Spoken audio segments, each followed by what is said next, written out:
HSC 2026 batch test পরীক্ষায় result খারাপ করার পর তোমাদের অনেকেরই মনে হচ্ছে এইচএসসি বোধহয় শেষ, এ প্লাস পাওয়া আর সম্ভব না। কিন্তু সত্যিটা হলো টেস্টের রেজাল্ট আসলে সমস্যা না। আসল সমস্যা হলো একটি মারাত্মক ভুল যা তোমাদের মধ্যে 99% স্টুডেন্টই করে থাকে। এই শেষ 3 মাসে করতে যাচ্ছে অথবা করে ফেলেছে অলরেডি, যার কারণে ফাইনালেও রেজাল্ট জিরো করে দিবে একেবারে। আজকের এই ভিডিওতে আমি শুধু সেই ভুলটাই ধরিয়ে দিব না, বরং খাতা কলমে এমন একটা সিক্রেট রোডম্যাপ এঁকে দেখাবো যা ঠিকঠাক ফলো করলে এই শেষ সময়ে তোমার এ প্লাস কেউ আটকাতে পারবে না। খাতা কলম নিয়ে বসে পড়ো, চলো আজকে ক্লাসটা শুরু করি। তাহলে এখানে সম্পূর্ণ প্রথমে আমরা দেখব যে ভুলটা কি আসলে আমাদের।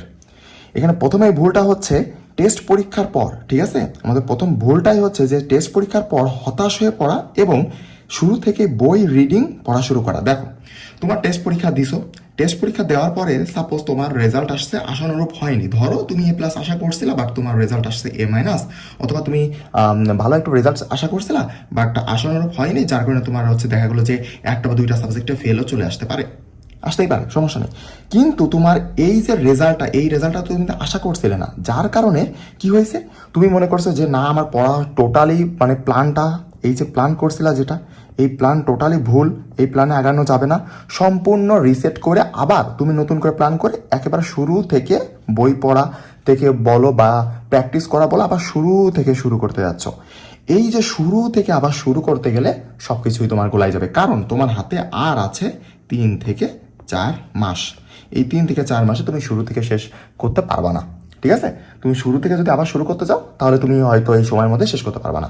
তাহলে এখন সমাধান কি? তোমাদের সব থেকে বড় প্রশ্ন যে ভাই তাহলে সমাধান কি? তাহলে সমাধানে আসা যাক। দেখো, সমাধানটা হচ্ছে যে আমার যে 5টা ট্রিক আজকে তোমাকে শেখাবো, এই 5টা ট্রিক তোমাকে ফলো করতে হবে, তাহলে দেখবা যে সমাধান হয়ে গেছে এমনি এমনি। যেমন দেখো, আমি যদি তোমাকে এখানে দেখাই যে 5টা ট্রিক এখানে সুন্দর করে আমি লিখে দিয়েছি, চলো আমি স্পেসিফিকভাবে এক একটা করে দেখাই। তো এখানে প্রথমে ঠিক আছে, আমি এখান থেকে দাঁড়াও, জাস্ট 1 মিনিট, আমি প্রথমটা নিয়ে আলোচনা করি। এক একটা করবো, এক একটা কেটে দিব, ঠিক আছে। জাস্ট আমাকে 5 মিনিট সময় দাও। রিভার্স স্টাডি ট্রিক, আমরা রিভার্স স্টাডি ট্রিক অ্যাপ্লাই করব প্রথমেই। আমাদের প্রথম কাজ হচ্ছে রিভার্স স্টাডি ট্রিক অ্যাপ্লাই করা। এখন ভাই রিভার্স স্টাডি ট্রিকটা আবার কি? এইটা হচ্ছে কোশ্চেন ব্যাংক ফার্স্ট। আমি এখানে লিখে রাখছি কোশ্চেন ব্যাংক ফার্স্ট। এই কথাটার মানে কি? এই কথাটার মানে হচ্ছে যে সাপোজ তুমি একটা চ্যাপ্টার যখন শেষ করো তখন কি ধরো অথবা শুরু করো অথবা শেষ করো, কিভাবে করো? প্রথম তুমি ধরো যে তুমি হচ্ছে ক্লাস করবা, তাই না, যে তুমি হচ্ছে ক্লাস করবা। এইবার ক্লাস হয়ে গেছে, ক্লাস হয়ে যাওয়ার পরে তুমি কি করতে চাও? ক্লাস হয়ে যাওয়ার পরে তুমি কি করতে চাও? ক্লাস হয়ে যাওয়ার পরে তুমি হচ্ছে মূল যে বই আছে অথবা তোমার সহায়ক যে বই আছে সেই বই পড়তে যাও। সেই বই পড়া শেষ হলে কি করতে চাও? তুমি হচ্ছে যে অনুশীলনের প্রশ্নগুলো আছে সেইগুলো সলভ করো, অর্থাৎ এক কথায় প্রশ্ন সলভ করো। এইবার প্রশ্ন সলভ করার পরে সেইটা করার পরে কি করতে চাও? যে বোর্ডে আসা প্রশ্ন বিগত সালগুলো আমরা একটু হচ্ছে দেখবো। কিন্তু কিন্তু কিন্তু এই জিনিসটা টোটালি ভুল একটা প্রসেস তোমার এই টেস্ট পরীক্ষার পরে। তোমার এখন উল্টো প্রসেসে আমরা কি বলেছি বলো তো? রিভার্স স্টাডি, মানে তোমাকে উল্টো করতে হবে। এখানে উল্টো তোমাকে সাপোজ এখন আর ক্লাস করার দরকার নেই, আমার মনে হয় না যে তোমাদের এখন আর ক্লাস করার প্রয়োজন আছে, ঠিক আছে। তোমাদের হাতে 3-4 মাস সময় আছে, 26 ব্যাচের হাতে আর 3 থেকে 4 মাস সময় আছে। সুতরাং আমার মনে হয় যে তোমাদের এখন আর এইভাবে সময় নেই যে তোমরা হচ্ছে এইভাবে ক্লাস করবা, বই পড়বা, প্রশ্ন দেখবা, তারপরে হচ্ছে বোর্ড প্রশ্ন সলভ করবা, এরকম নাই। তোমাকে এখানে অ্যানালাইসিস করতে হবে বিগত তোমার হচ্ছে কোশ্চেন ব্যাংকটা কত সাল থেকে কত সাল বলো তো? কোশ্চেন ব্যাংকটা এই বিগত বোর্ডটা অ্যানালাইসিস করতে হবে 2015 সাল থেকে শুরু করে 2025 সাল পর্যন্ত, অর্থাৎ বিগত 10 বছরের প্রশ্ন তোমাকে অ্যানালাইসিস করতে হবে। এখন তুমি বলবা ভাই অ্যানালাইসিস কিভাবে করব? তোমাদের এই অ্যানালাইসিসের ব্যাকআপ প্ল্যান আমাদের কাছে আছে। যেমন তুমি এখান থেকে চলে আসো ভেক্টরে, এইখানে দেখো যে বিগত 10 বছরের প্রশ্ন আমি অ্যানালাইসিস করে দিয়ে রাখছি। এখানে তোমাদের কষ্ট পরিশ্রম কিচ্ছুই করা লাগবে না। এখানে তুমি দেখো যে অলরেডি তোমার এটা করা আছে, এটা অলরেডি করা আছে। বিগত 10 বছরের প্রশ্ন এখানে অ্যানালাইসিস করে দেওয়া আছে। তোমার যদি শিট প্রয়োজন হয় তাহলে কমেন্টে জানিও, ইনশাল্লাহ আমি দিয়ে দিব। কোন কোন টাইপ থেকে কতবার আসছে, কোন কোন টাইপ থেকে কত সালে কি আসছে, ইচ অ্যান্ড এভরিথিং, গ আসছে কতবার, ঘ আসছে কতবার, তারপরে তুমি এইভাবে পেয়ে যাবা টোটাল টাইপগুলা। এইবার তোমার এইটা গেল, তারপরে একটা সংক্ষিপ্ত সামারি পাবা যে তোমার কোন টপিকগুলো তোমার হচ্ছে গুরুত্বপূর্ণ, তারপরে কোন টাইপগুলো কেমন গুরুত্বপূর্ণ এটার উপর। তারপরে তুমি এখানে দেখবা যে বোর্ড ভিত্তিকভাবে বাংলাদেশের যে 9টা বোর্ড আছে, এই 9টা বোর্ডের উপর ভিত্তি করে তোমাকে আমি আলাদা করে সাজেশন তৈরি করে দিয়েছি অ্যানালাইসিস করে। যে সাপোজ দেখো যে এটা শুধুমাত্র ঢাকা বোর্ডের জন্য, যে ঢাকা বোর্ডের জন্য শুধু এইগুলো করলেই হবে এবং এইগুলোর মধ্যে থেকে 100% কমন পাবা তুমি। ঠিক আছে, ঢাকা বোর্ডের জন্য কোন কোন টাইপ থেকে বিগত 10 বছর প্রশ্ন এখানে অ্যানালাইসিস করা আছে শুধু ঢাকা বোর্ডের জন্য। তারপরে এখানে রাজশাহী বোর্ড আছে, তারপর এখানে হচ্ছে কুমিল্লা বোর্ড আছে। এগুলো যদি পিডিএফ তোমার ফ্রিতে, এটা হচ্ছে আমার অ্যানালাইসিস বই, এটা সম্পূর্ণ তুমি ফ্রিতে পাবা।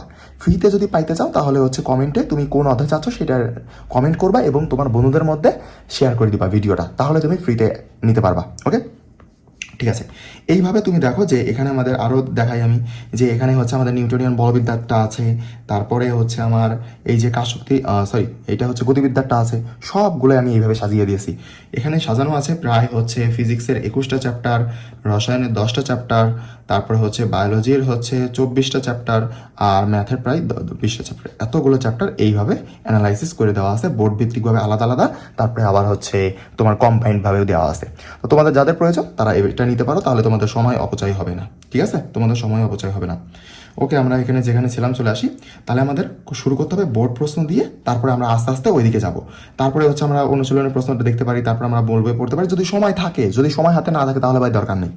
সময় হাতে না থাকলে দরকার নেই, তুমি ফোকাস করো এখানে, তুমি ফোকাস করো এখানে। এখানে করলে সব থেকে বেশি লাভ হবে, কারণ বিগত 10 বছরের প্রশ্ন যদি তুমি অ্যানালাইসিস করতে পারো ভালো করে, আমি তো করে দিয়েছি তোমাকে, ওইগুলো যদি তুমি দেখবা যে ঘুরায় ফিরায় মেকআপ করায় নতুন প্রশ্ন তৈরি করে দিচ্ছে। ঠিক আছে, টাইপ তুমি 100% কমন পাবা। তাহলে আমরা কি করব, রিভার্স স্টাডি ট্রিকটা ফলো করব। তারপরে চলে আসি, তারপর হচ্ছে রিভার্স স্টাডি ট্রিকটা আমাদের এটা শেষ হয়ে গেছে, এটা আমাদের ফলো করা শেষ, এটা আমাদের ফলো করা শেষ। এখন আমরা আছি 2 নাম্বার নিয়মে বা 2 নাম্বার ট্রিক্সে, সেটা হচ্ছে 80/20 রুল। 80/20 রুলটা কি আমি একটু বলি। তোমাদের মধ্যে 99% স্টুডেন্টই জানে না যে তাদের 80%, তাদের বোর্ড পরীক্ষায় যে 80% প্রশ্ন হয় তা তাদের বইয়ের 20% টপিক থেকে হয়, তাদের 20% টপিক থেকে হয়। অর্থাৎ আমি এখানে এইটা বলতে চাচ্ছি যে 80% প্রশ্ন, একটা বোর্ড পরীক্ষায় তো 100 মার্কের প্রশ্ন আসে, তাই না? একটা বোর্ড পরীক্ষায় কত মার্কের প্রশ্ন আসে? 100% প্রশ্ন আসে না 100 মার্কের, তাই না? 100 মার্কের 100% প্রশ্ন আসে, সেখান থেকে 80% মার্ক তোলা যায় মাত্র এই 20টা টপিক বা টাইপ পড়ে গেলেই। এখন এই যে জিনিসটা কোথায় পাবো? এই যে আমি অ্যানালাইসিস দেখালাম তোমাকে, এই অ্যানালাইসিসের মধ্যে এইভাবে তোমাকে সাজিয়ে দেওয়া আছে, যেগুলো করলে তোমার এনাফ, আর কিচ্ছু করা লাগবে না। ঠিক আছে, যাদের প্রয়োজন অবশ্যই কমেন্টে জানাবা। তোমাদের এইটাও গেল। ওকে, তাহলে আমাদের হচ্ছে এখানে আলোচনা করা শেষ 1 নাম্বার 2 নাম্বার, এবার শেষ। এবার সার্জিক্যাল 3 নাম্বারে আমরা চলে আসি, যে 1 নাম্বার 2 নাম্বার শেষ, 3 নাম্বার হচ্ছে সার্জিক্যাল স্ট্রাইক মেথড। ওকে, এইটা আবার কি ভাইয়া? এখানে দেখো যে আমি লিখে দিয়েছি যে সিলেক্টিভ কি রিভিশন, তোমাকে সিলেক্টিভভাবে রিভিশন দিতে হবে। মানে তোমার টেস্ট পরীক্ষা শেষ, মানে তোমার একটা মোটামুটি প্রিপারেশন আছে, ঠিক আছে না? তোমার একটা মোটামুটি প্রিপারেশন আছে। এখন যদি তুমি আবার সেই শুরু থেকে সব কিছু আবার পড়তে যাও তাহলে হবে না। তোমাকে এখানে অধ্যায় ভিত্তিকভাবে, যে সাপোজ এইভাবে যে পদার্থ, ঠিক আছে, এটা হচ্ছে পদার্থ। এখন আমি পদার্থ সাপোজ প্রথম পত্রে কি কি পড়বো, পদার্থ প্রথম পত্রে সাপোজ আমি 5টা অধ্যায় সিলেক্ট করব, এই 5টা অধ্যায়কে আমি সব থেকে বেশি ফোকাস করব, আর বাকি অধ্যায়গুলো আমি ফোকাস করব, বাট ওইগুলো একটু কম, কিন্তু এই 5টা অধ্যায় থেকে আমি সিকিউ অ্যান্সার করব। এটা আমি বাইরে থেকে আগের থেকে আমি সিলেক্ট করে নিয়েছি, হয়ে গেল। এই যে সিলেক্টিভ রিভিশনগুলো তোমাকে আগে থেকে সিলেক্ট করতে হবে। এখন তুমি বলবো ভাইয়া এগুলো কোন জায়গাতে পাবো? তুমি দেখো, তোমাদের জন্য আমি তো বসে রয়েছি, তোমাদের পিয়াল ভাইয়া সব কিছু নিয়ে প্রস্তুত, এখন তো শুধু তোমার পড়তে হবে, তাই না? দেখো, পদার্থ বিজ্ঞান প্রথম পত্র আমাদের সাবজেক্ট ভিত্তিক গাইডলাইন পিডিএফ, এটাও যদি তোমাদের প্রয়োজন হয় তাহলে তুমি আমাদের টেলিগ্রাম চ্যানেলও পেয়ে যাবা। আবার তুমি যদি হচ্ছে প্রয়োজন হয় তাহলে তুমি আমাকে কমেন্টে জানাতে পারো, ইনশাল্লাহ আমি দিয়ে দিব। তোমাদের যা পিডিএফ প্রয়োজন তুমি আমাকে কমেন্টে জানাও, ইনশাল্লাহ আমি দিয়ে দিব, এবং তোমাদের বন্ধুদের মধ্যে শেয়ার করে দাও। ঠিক আছে, তাহলে এখানে দেখো যে ফিজিক্স ফার্স্ট পেপারে তোমার হচ্ছে টোটাল যে কটা অধ্যায় আছে, 10টা অধ্যায় আছে, কিছু দিক নির্দেশনা দেওয়া আছে, সেগুলো দেখবা। তারপরে কোন কোন 100% অ্যাকিউরেসি আছে কোন কোন অধ্যায়ের উপর, সেটা দেওয়া আছে। এখানে দেখবা যে তোমার এই যে চ্যাপ্টারগুলো, 2য় অধ্যায়, 4র্থ অধ্যায়, 5ম অধ্যায়, 6ষ্ঠ অধ্যায়, 10ম অধ্যায়, এইগুলো করলে তোমার 5টা সিকিউ কমন আসবে, 5টায় সিকিউ 100% ইনশাল্লাহ কমন চলে আসবে। আর তুমি এর বাইরে যেগুলো তোমার হচ্ছে একটু কম গুরুত্বপূর্ণ সেগুলো হচ্ছে এইগুলা, ঠিক আছে? এগুলো থেকে আসবে না আমি এইটা বলতেছি না, আসবে, কিন্তু এইগুলো থেকে অ্যান্সার করা একটু কষ্টসাধ্য, ঠিক আছে? একটু কষ্টসাধ্য তোমাদের জন্য। কিন্তু এখানে যে ভেক্টর, নিউটনিয়ান বলবিদ্যা, কাশক্তি ক্ষমতা, মহাকর্ষ বিকর্ষ, আদর্শ গ্যাস, এগুলো খুবই সহজ এবং এখান থেকে ইজিলি ভাবে পারা যায়, ঠিক আছে? এবং তুমি কখা কীভাবে পড়বা, তারপরে হচ্ছে কখা কীভাবে প্র্যাকটিস করবা, সব কিছু এখানে দেওয়া আছে। এবং শুধু একটা সাবজেক্টের না, এখানে physics first paper second paper, রসায়ন ফার্স্ট পেপার সেকেন্ড পেপার, তারপরে biology first paper second paper, এই সব কিছুই এখানে দেওয়া আছে, ঠিক আছে? তো এই পিডিএফ যার প্রয়োজন, পিডিএফ প্রিন্ট করে নিতে পারো তুমি, আমার কাছ থেকে পিডিএফ একদম ফ্রিতেই পাবা ভাই, কোনো টাকা পয়সা দেওয়া লাগবে না, জাস্ট কমেন্ট করবা এবং বন্ধুদের মধ্যে শেয়ার করে দিবা, তাহলেই হচ্ছে। ওকে, তাহলে আমি আবার চলে আসি, এটাই আমাদের 3 নাম্বারটা গেল। তারপর হচ্ছে আমাদের 4 নাম্বার। 4 নাম্বারটা কি লিখেছি, যে প্যাসিভ রিডিং বাদ দিয়ে অ্যাক্টিভ রিকল করতে হবে। এখন ভাইয়া প্যাসিভ রিডিং কি জিনিস, এটা খাইতে হয় নাকি পড়তে হয়, এইটা তো জানি না। এইটা কি জিনিস, এই প্যাসিভ রিডিংটা হচ্ছে শুধু ওই যে আমরা চোখ বোলানো, আমরা বলি না চোখ বোলানো পড়া, চোখ বুলিয়ে বুলিয়ে আমরা পড়তেছি, রিডিং পড়তেছি, ওইটাকে হচ্ছে আমরা বলতেছি প্যাসিভ রিডিং এখানে, ওকে? আর আমরা অ্যাক্টিভ রিকল কি বলতেছি, সাপোজ আমরা হচ্ছে 2 দিন আগে হচ্ছে পড়ছিলাম, ওইটারে আমরা 3 দিনের দিন, যেদিন 3 দিন আসছে ওই 3 দিনের দিন আমরা হচ্ছে আবার রিকল করছি, অর্থাৎ আবার ওইটাকে রিভিশন দিছি। এইভাবে যদি তুমি করতে থাকো লিখে লিখে, অবশ্যই রিভিশনটা লিখে লিখে, মুখে না, ঠিক আছে? লিখে লিখে, কারণ লিখে লিখে পড়লে ওইটা বেশি মুখস্থ থাকে তোমার, ঠিক আছে? ওইটা বেশি মুখস্থ থাকে, তাহলে আমরা অ্যাক্টিভ রিকল করবো, অ্যাক্টিভভাবে রিকল করবো, তাহলে ওইটা আমাদের বেশি মনে থাকবে, ওকে? তারপরে 5 নাম্বার চলে আসি। 5 নাম্বারটা কি? 5 নাম্বারটা হচ্ছে micro target. Micro target routine তৈরি করতে হবে তোমাকে, মাইক্রো প্ল্যানিং করতে হবে। কিভাবে?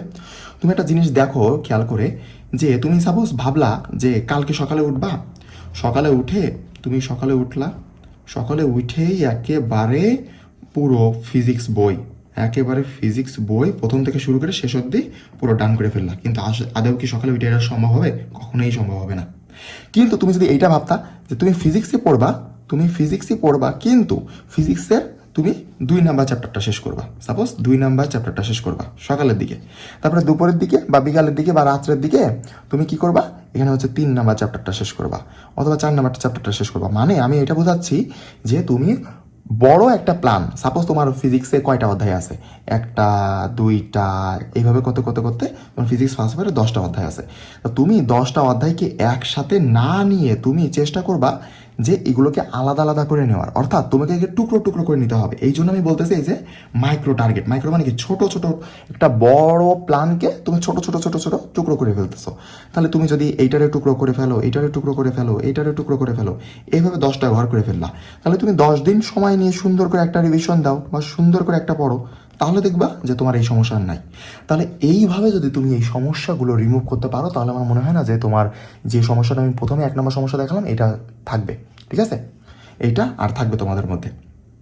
তাহলে এইচএসসি 2026 ব্যাচ, আমি জানি তোমার মতো তোমার অনেক বন্ধুই টেস্ট পরীক্ষার পর চরম হতাশায় ভুগছে এবং পড়াশোনা ছেড়ে দিয়েছে। ভিডিওটা এখনই তোমার সেই বেস্ট ফ্রেন্ডকে শেয়ার করে দাও, হয়তো এই একটা মাস্টার প্ল্যান এর এইচএসসি লাইফটা চেঞ্জ করে দিবে। আমি নিচে কমেন্ট করে এখনই জানাও এই মুহূর্তে তোমার সবচেয়ে ভয়ঙ্কর সাবজেক্ট কোনটা লাগতেছে, ফিজিক্স, কেমিস্ট্রি নাকি ম্যাথ? এবং যে সাবজেক্টের নাম তোমরা কমেন্টে সবচেয়ে বেশি লিখবে, নেক্সট ভিডিওতে আমি ঠিক সেই সাবজেক্টের সাইকোলজিক্যাল যে ট্রিকগুলো অ্যাপ্লাই করলে তুমি খুব সুন্দরভাবে ওইগুলোকে উত্তীর্ণ করতে পারবা, সেগুলো তোমাদের সাথে শেয়ার করব। তাহলে আজকে ভিডিও এই পর্যন্তই। আসসালামু আলাইকুম, ভালো থাকবেন সবাই।